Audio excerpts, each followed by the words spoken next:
अभी हाल ही में ब्रिटेन के एक रूसी नमक थिंक टैंक ने एक रिसर्च पेपर जारी किया। इसमें यह कहा गया है कि चाइना भारत पर 2025 से 30 के बीच में हम कभी भी हमला कर सकता है। आइए हम जानते हैं चाइना भारत पर हमला क्यों करना चाहता है, इसका विश्व में क्या प्रभाव पड़ेगा, क्या सच में चाइना भारत पर हमला करेगा। आइए सबसे पहले इस मुद्दे पर बात करते हैं कि चाइना भारत पर हमला क्यों करना चाहता है।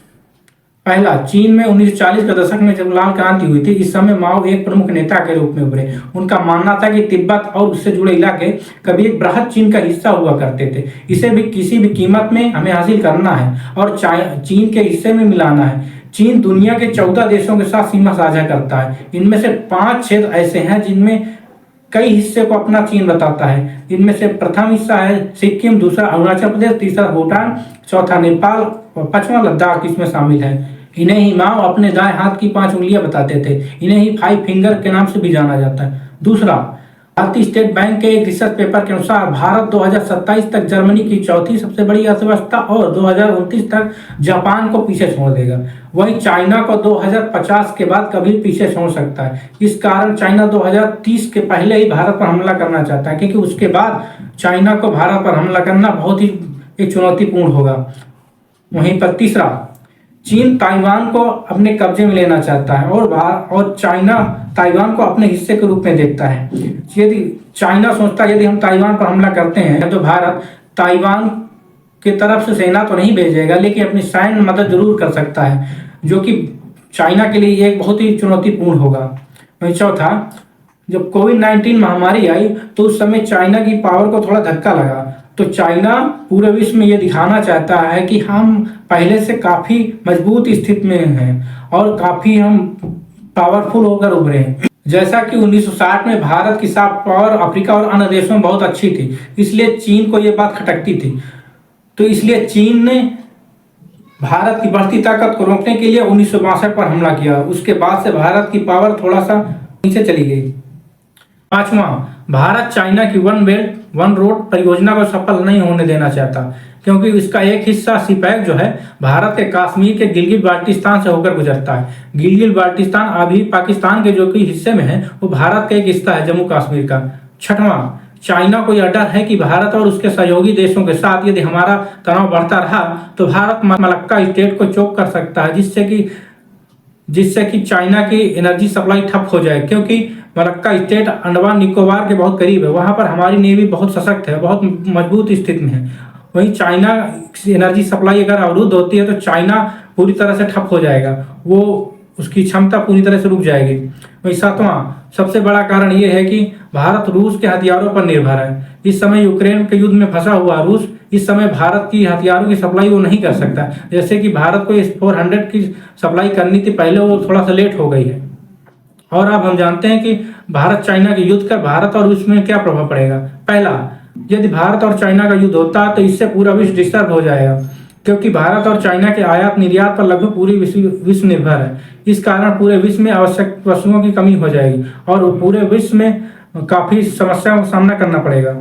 दूसरा, जब 2 बड़ी अर्थव्यवस्थाओं वाले देश लड़ेंगे तो इसका नुकसान पूरे विश्व को उठाना पड़ेगा।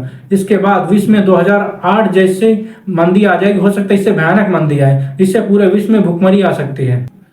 वहीं तीसरा, इस युद्ध में दक्षिण एशिया के देशों को बहुत अधिक नुकसान पड़ेगा, क्योंकि दक्षिण एशिया के देश चाइना और भारत के बहुत नज़दीक हैं। इनमें अगर कुछ भी होता है तो इन देशों पर अवश्य बहुत बुरा प्रभाव पड़ेगा, क्योंकि ये देश मलक्का स्टेट के काफ़ी करीब है और मलक्का स्टेट से इन देशों का व्यापार बहुत ज़्यादा होता है।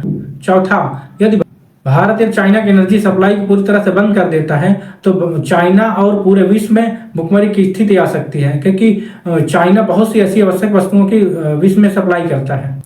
पांचवा, यदि ये युद्ध हुआ तो 1962 जैसा नहीं होगा, ये बहुत भयानक होगा। इसमें दोनों देशों में जन धन की हानि होगी, क्योंकि इस समय दोनों देशों के बीच टेक्नोलॉजी पावर, इकोनॉमिक पावर बहुत ज्यादा हो गई है। 1962 जैसा अब दोनों स्थिति में नहीं है। छठवां, यदि इस युद्ध में पाकिस्तान व अन्य देश शामिल हो जाते हैं तो तृतीय विश्व युद्ध होने से कोई नहीं रोक सकता। इसे रोकना फिर बहुत ही मुश्किल होगा। सातवां, सबसे बड़ा प्रभाव यह होगा विश्व स्तर पर, जब चीन भारत के साथ युद्ध करता है तो चीन की स्थिति कमजोर हो जाएगी। चीन का एक सपना है कि यूएसए को रिप्लेस करना विश्व स्तर पर, कि अमेरिका को एक दिन वो पीछे कर देगा इकोनॉमिक और डिफेंस में, वो उसका ख्वाब कभी नहीं पूरा होगा। और अब हम देखते हैं कि भारत चीन पर हमला करने से क्यों कतराएगा और भारत पर हमला क्यों नहीं करेगा? पहला कारण, भारत अब 1962 जैसा कमजोर नहीं रहा। भारत ने अपनी अर्थव्यवस्था के साथ अपनी डिफेंस पावर को काफी मजबूत कर लिया है। जैसे कि भारत ने अग्नि 5 मिसाइल का सफल परीक्षण किया, जिसकी मारक क्षमता 5000 से 6000 किलोमीटर है, जो कि पूरे चाइना को कवर कर सकती है। और भारत ने बहुत सारी submarine, INS Vikramaditya, Rafale, BrahMos आदि द्वारा बहुत ही अपनी शक्ति को मजबूत कर लिया है। दूसरा, इस समय भारत पूरे विश्व में 5वीं सबसे बड़ी अर्थव्यवस्था है, पूरे विश्व में 4थी सबसे बड़ी पावरफुल आर्मी है, जो 1962 से कहीं ज्यादा स्थिति में है भारत इस समय। तीसरा, चीन ने भारत को घेरने के लिए स्टिंग ऑफ पल्स की नीति अपनाई है, जिसमें चीन ने कई देशों के साथ अपने अच्छे संबंध बना करके सैन्य बेस स्थापित किए हैं। भारत ने इसके जवाब में नेकलेस ऑफ डायमंड स्ट्रेटजी अपनाई है। भारत ने डायमंड ऑफ नेकलेस पॉलिसी के अनुसार भारत ने यूएसए के डिएगो गार्सिया, इंडोनेशिया के सबांग पोर्ट, सिंगापुर के चंगी पोर्ट, ओमान का दुक्का पोर्ट आदि क्षेत्रों में समझौते किए हैं, अपना और सैन्य बेस स्थापित करने की कोशिश की है। चौथा, भारत ने लद्दाख क्षेत्र में अपनी क्षमता बढ़ाने के लिए सैन्य और आधारभूत संरचना को बहुत अधिक बेहतर बनाया है। वहाँ जैसे कि वहाँ बनाई गई दौलत बेग ओल्डी रोड, जहाँ से पूरे लद्दाख और चीन पर नजर रखी जा सकती है, ये इतनी ऊंचाई पर है। जैसा कि भारत ने अपना इंफ्रास्ट्रक्चर की ताकत उस समय दिखाई जब भारत डोकलाम का विवाद चल रहा था। भारत ने उसी के जवाब में 68,000 सैनिक स्थापित कर दिए थे। चाइना के पास युद्ध लड़ने का कोई विशेष अनुभव नहीं है, क्योंकि 1969 में जब उसने वियतनाम पर हमला किया तो उसे वियतनाम से हार का सामना करना पड़ा। वहीं भारत के पास अनेक युद्धों का अनुभव है, जैसे कि 1971 में पाकिस्तान के युद्ध व 1998 में पाकिस्तान के साथ कारगिल युद्ध में बुरी तरह पाकिस्तान को पराजित किया था। वहीं छठवां, 1962 में चाइना ने इसलिए भारत पर आक्रमण किया क्योंकि उस समय भारत के पास परमाणु क्षमता नहीं थी। इस समय वो मौजूद है, इसलिए भारत पर हमला करने से 100 बार सोचेगा। सातवां, 1962 के युद्ध के समय भारत और अमेरिका के बहुत अच्छे संबंध नहीं थे, लेकिन इस समय बहुत ही सैन्य और रणनीतिक संबंध है, क्योंकि अमेरिका रणनीतिक और सैन्य द्वारा मदद कर सकता है भारत, जो कि चाइना के लिए बहुत चुनौती बन सकता है। और वहीं पर रशिया के साथ भी अच्छे हमारे संबंध हैं। वहीं इस समय 1962 की अपेक्षा पूरे विश्व में हमारी पहले से बहुत अच्छी पकड़ बन गई है। भारत की सॉफ्ट पावर पूरे विश्व में मायने रखती है।